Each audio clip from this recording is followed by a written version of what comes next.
Jayaprakash నారాయణ్ని Posani Krishna Murali target చేశారు. ఆయన చంద్రబాబు గారికి దాసోహం అయ్యారు.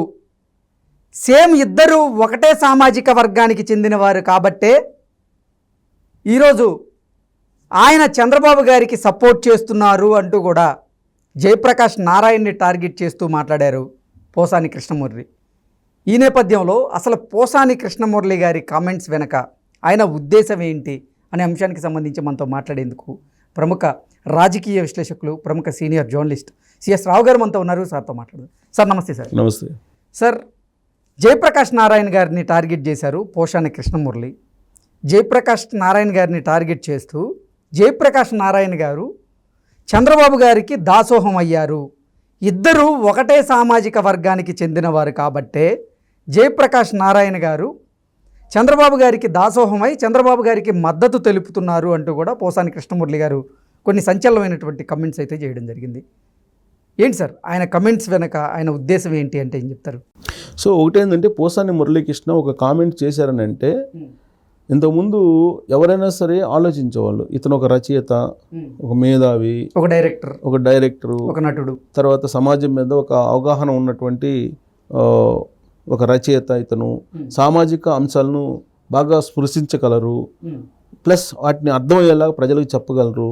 నటనలో కూడా తనదైనటువంటి శైలిలో ప్రజలకి బాగా చొచ్చుకొని పోయేలా నటించగలడు అనేటువంటి ఒక అభిప్రాయం, సదభిప్రాయం ఉండేది పోసాని మురళీకృష్ణ మీద. ఆయన ఎందుకో సడన్గా రాజకీయాల్లోకి వెళ్ళిపోయారు. రాజకీయాల్లోకి వెళ్ళిపోయిన తర్వాత ఆయన కుదురుగా ఉండలేకపోతున్నారు తనదైనటువంటి శైలిలో. జనరల్గా తన శైలి డిఫరెంట్గా ఉంటుంది ఎప్పుడు కూడా. ఒక మతము, కులము, ప్రాంతంతో రాజకీయాలు చేయాలనుకుంటే అది తాత్కాలికం తప్ప దీర్ఘకాలంలో ఏ పార్టీకి కూడా మంచిది కాదు, సమాజానికి మంచిది కాదు ఫస్ట్ ఆఫ్ ఆల్. కానీ ఇప్పుడు పోసాని మురళీకృష్ణ జగన్మోహన్ రెడ్డి స్టైల్లో వెళ్ళిపోతున్నారు. జగన్మోహన్ రెడ్డి మతము, కులము, ప్రాంతం ఈ మూడింటిని నమ్ముకొని రాజకీయాలు చేస్తున్నారని అనడానికి చాలా ఉదాహరణలు ఉన్నాయి. ప్రత్యేకించి ఆయన ఒక వ్యాఖ్య చేశారు, చంద్రబాబు నాయుడు సామాజిక వర్గం వాళ్ళు అని. ఎప్పుడంటే నిమ్మగడ్డ రమేష్ కుమార్ ఎపిసోడ్ అప్పుడు నాకు బాగా గుర్తు. ఇప్పుడు చంద్రబాబు నాయుడు సామాజిక వర్గం ఏంటి? సామాజిక వర్గం అనేది చంద్రబాబు నాయుడుది ఉందా? లేదు కదా. కొన్ని సామాజిక వర్గాలు ఉన్నాయి. ఇప్పుడు కమ్మ సామాజిక వర్గం ఉంది, రెడ్డి సామాజిక వర్గం ఉంది, ఎస్సీ మాలా సామాజిక వర్గం ఉంది, ఎస్సీ మాదిక సామాజిక వర్గం ఉంది, బీసీ సామాజిక వర్గం ఉంది. ఇలా సామాజిక వర్గాల్లో బీసీలు ఉన్నాయి. మనిషిని బట్టి సామాజిక వర్గాలు ఉండవు. ఒక ముఖ్యమంత్రి హోదాలో జగన్మోహన్ రెడ్డి చంద్రబాబు నాయుడు సామాజిక వర్గం అని చెప్పి ఆయన కామెంట్ చేయటం అనేది అది ఆయన రాజకీయ అపరిపక్వతకు నిదర్శనం. ఇలాంటి వ్యాఖ్యలు చేసినప్పుడు పోసాని మురళీకృష్ణ లాంటి వాళ్ళు సరిదిద్దాల్సింది పోయి జగన్మోహన్ రెడ్డి ఏ దోవలో అయితే నడుస్తున్నాడో అదే దోవలో నడవడం అనేది సమాజానికి మంచిది కాదు. సరే, ఆయన రాజకీయంగా తాత్కాలికంగా లబ్ధి పొందొచ్చు, పోసాని మురళీకృష్ణ లబ్ధి పొందొచ్చు, జగన్మోహన్ రెడ్డి లబ్ధి పొందొచ్చు, కానీ అది సమాజానికి మంచిది కాదు. ఎందుకు నేను పోసాని మురళీకృష్ణ గురించి ఎందుకు ప్రత్యేకంగా మాట్లాడాల్సి వస్తుందంటే ఆయన పట్ల ఒక రచయితగా, సామాజిక స్పృహ ఉన్నటువంటి రచయితగా, కళాకారుడిగా ఆయనకంటూ ఒక గుర్తింపు ఉంది. దాన్ని ఈ మధ్యకాలంలో అనవసరంగా దాన్ని డీగ్రేడ్ చేసుకుంటున్నారు అనేటువంటి అభిప్రాయం ఆయన అభిమానుల్లో కూడా వస్తుంది. ఇప్పుడు ఆయన వచ్చి ఎందుకు విమర్శించినట్టు? జయప్రకాష్ నారాయణ పోసాని మురళీకృష్ణని ఏమన్నా అన్నారా వ్యక్తిగతంగా? అనలేదు కదా. జయప్రకాష్ నారాయణ లోక్సత్తా పార్టీ వ్యవస్థాపక అధ్యక్షుడు. ఆయన ఒక పార్టీ పెట్టుకున్నారు. ఆయన ఒక పందాలో వెళ్ళాలనుకున్నారు. ఆయన డబ్బులతో కాకుండా డబ్బులు లేనటువంటి రాజకీయాన్ని చేయాలనుకున్నారు. ఆ విషయంలో ఫెయిల్ అయిపోయారు. అందుకే రాజకీయాలకు కొంత దూరంగా ఉంటున్నారు. కానీ ఇప్పుడు ఆంధ్రప్రదేశ్లో ఉండేటువంటి పరిస్థితులు చూసిన తర్వాత ఒక మాజీ ఐఏఎస్గా, ఒక సామాజిక బాధ్యత గల పౌరునిగా, అలాగే సమసమాజ స్థాపన కావాలి, స్వరాజ్యం ఉండాలి, సుపరిపాలన జరగాలని కోరుకునేటువంటి వాళ్ళల్లో జయప్రకాష్ నారాయణ తనగా చేసేటువంటి ప్రయత్నం తను చేస్తూ ఉన్నారు. సో ఆయన ఇప్పుడున్నటువంటి పరిస్థితుల్లో జగన్మోహన్ రెడ్డి పరిపాలన తనకు నచ్చట్లేదు. నచ్చినప్పుడు ఆటోమేటిక్గా ప్రత్యర్థులకి అయితే సపోర్ట్ చేయాలి కదా. అసలు ఎవరికి సపోర్ట్ చేయకుండా మేధావులందరూ ఇళ్లలో కూర్చుంటే సమాజం నష్టపోతుంది కదా. అందుకే సామాజిక బాధ్యత ఉండబట్టి జయప్రకాష్ నారాయణ బయటకు వచ్చారు. తన అభిప్రాయాన్ని, వ్యక్తిగతమైన అభిప్రాయాన్ని చెప్పారు.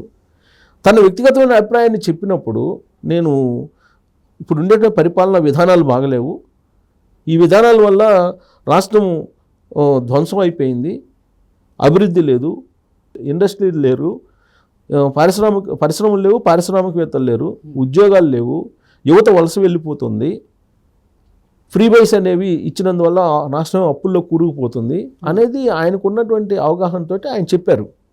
దాని మీద ఏమన్నా వివరాలు ఉంటే కనుక, లేదు ఈ రాష్ట్రం చాలా బాగుంది, ఉద్యోగాలు అద్భుతంగా ఉన్నాయి, ఇదిగో మేము ఇన్ని ఉద్యోగాలు ఇచ్చాము, రాష్ట్రం యొక్క ఆర్థిక పరిస్థితి అద్భుతంగా ఉంది, ఈ రాష్ట్రం మిగతా రాష్ట్రాల కన్నా మెరుగైనటువంటి అభివృద్ధిని సాధించిందని చెప్పి చెప్పగలిగితే పోసాని మురళీకృష్ణ బాగుండేది.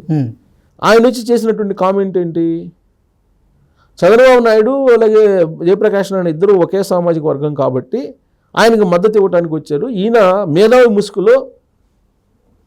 ముసుగులో రాజకీయాలు చేస్తున్నాడు, ఈయన చంద్రబాబు నాయుడికి అంటగాగుతున్నాడు అని చెప్పి ఆయన విమర్శిస్తున్నారు.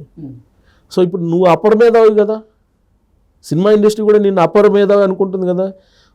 ఆల్రెడీ ఆంధ్రప్రదేశ్ ఆంధ్రప్రదేశ్కి సంబంధించి ఫిల్మ్ ఛాంబర్ అధ్యక్షుడిగా ఉన్నాడు కదా, ఫిల్మ్ ఛాంబర్ కాదు, ఫిల్మ్ డెవలప్మెంట్ కార్పొరేషన్ అధ్యక్షుడిగా ఉన్నారు కదా. మరి ఉన్నప్పుడు ఆంధ్రప్రదేశ్కి ఇండస్ట్రీని ఏమైనా మార్చగలిగావా, తీసుకెళ్ళగలిగావా అక్కడికి ఆంధ్రప్రదేశ్కి? సరే, మిగతా పరిపాలన పక్కన పెడదాం, జగన్మోహన్ రెడ్డి పరిపాలన పక్కన పెడదాం, ఈయన అపర మేధావిగా, ఆ మంచి అద్భుతమైన రచయితగా, మాటకారిగా పేరుంది ఎవరికి, పోసాని మురళీకృష్ణకి.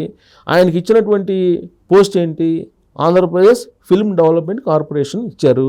ఇచ్చిన తర్వాత ఆయన టెన్యూర్లో ఆయన చేసినటువంటి అభివృద్ధి ఏమన్నా, ఒక స్టూడియో అన్నా తీసుకెళ్ళి ఆంధ్రప్రదేశ్లో పెట్టించగలిగారా?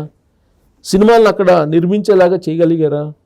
అక్కడ రాష్ట్ర ప్రభుత్వానికి ఏమైనా ఆదాయం రప్పించగలిగారా ఈ సినిమా ఇండస్ట్రీ నుంచి? చేయలేదు కదా. మరి అలాంటి వాటిని చేయకుండా కేవలం జయప్రకాష్ నారాయణ ఆ మాట అన్నారు కాబట్టి విధానపరమైన నిర్ణయాలు ఆయన ప్రస్తావించారు. వ్యక్తిగతమైనటువంటి అంశాల జోలికి ఆయన వెళ్ళరు. ఆయన గురించి తెలిసినటువంటి వాళ్ళు ఎవరైనా చెప్తారు. వ్యక్తిగత దూషణలకి, వ్యక్తిగతమైనటువంటి హననాలకి ఆయన వెళ్ళరు. విధానపరమైన అంశాలనే చెప్తారు. ఏదైనా ఒక నిర్ణయం తీసుకుంటే ఇదిగో ఇది బాగుంది, ఇది బాగలేదని చెప్తారు. ఒక సమయంలో నాడు నేడు ప్రోగ్రాం పెట్టి స్కూల్స్ బాగు చేస్తున్నప్పుడు జగన్మోహన్ రెడ్డి చేస్తున్నాడని చెప్పి ఇదే జయప్రకాష్ నారాయణ అన్నప్పుడేమో మీరు శభాష్ జయప్రకాష్ నారాయణ అన్నారు.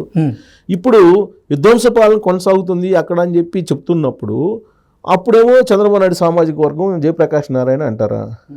ఈ తెలుగు రాష్ట్రాల్లో అత్యంత దౌర్భాగ్యమైనటువంటి పరిస్థితి ఏదైనా ఉందనంటే బీజేపీని విమర్శించేటువంటి వాళ్ళేమో దేశద్రోహులు అని చెప్పి ఒక ముద్ర వేస్తారు. తెలంగాణలో అంశాలను ప్రశ్నిస్తేమో వీడు ఆంధ్రోడు అని ముద్రేస్తారు. జగన్మోహన్ రెడ్డి పరిపాలన విమర్శిస్తేనేమో వీడు కమ్మోడు అని ముద్రేస్తారు. ఒక ఆత్మ పరిశీలన చేసుకోవాలి. ఒక మనిషి పుట్టినందుకు ఎవరైనా సరే ఒక బాధ్యత గల పౌరుడిగా ఉన్నప్పుడు ఈ రాష్ట్రంలో ఏం జరుగుతుంది, నీ పుట్టిన ఊరు, మీ పుట్టిన రాష్ట్రానికి ఏం జరుగుతుంది అని చెప్పి ఆలోచించాలి విచక్షణతోటి.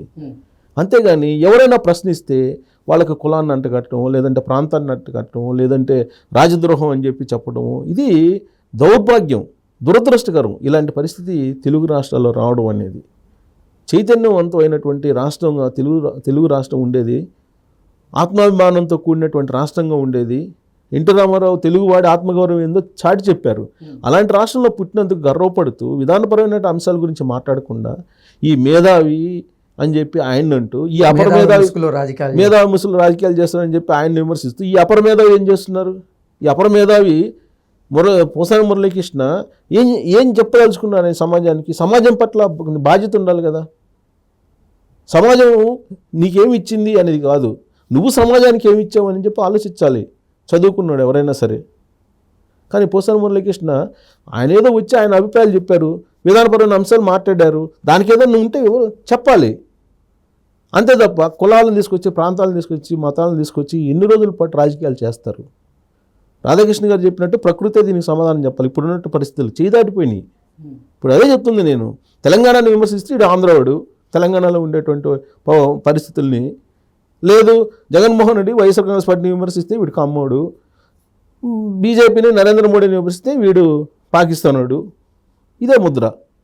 పాకిస్తాన్ మద్దతుదారుడు, వీడు దేశద్రోహి. ఈ ముద్రలు, ఇది మంచి పద్ధతి కాదు. ఇది దేశానికి, రాష్ట్రాలకి శ్రేయస్సు కాదు అని చెప్పి నా వ్యక్తిగతమైనటువంటి అభిప్రాయం. ఓకే.